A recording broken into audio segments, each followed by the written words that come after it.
Noon tonight on Fox 28 News at 10.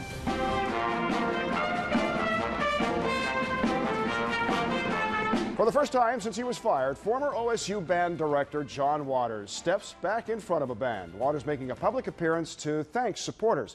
Fox 28's Tara Morgan now live in our newsroom with more on this fight to get his job back. Tara. Bob, Ohio State alumni welcomed Jon Waters to a Delaware church with the sounds he's grown to love. Overcome by emotion, he stepped out in front at the request of former band members, grateful for the support in recent weeks and hopeful his termination is only temporary. Serenaded by OSU alumni, music to his ears, and more. That was the first time in a few weeks that I've gotten to hear those sounds, and it was,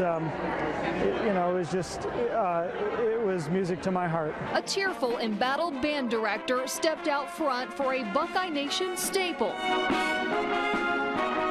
This is the true culture of the Ohio State Marching Band, and this is the conversation that we need to have. Hugs all around for supporters. I am truly in awe of all of the support that we've gotten, and all of the love, all of the compassion. Many now donning a new piece of scarlet and gray. What size were they again? Large and 2X. Mike Constantine is behind the We Stand with Jon Waters Facebook group. It really sort of exploded over the course of a couple of days. Fulfilling t-shirt orders by the hundreds and satisfying sweet tooths, all to help with Waters' defense. I mean, I think everybody's digging their heels in for a long road. Waters says his only regret not being able to have a conversation with the university before his firing. My hope is that we can all come together and have this conversation. We need to have this conversation.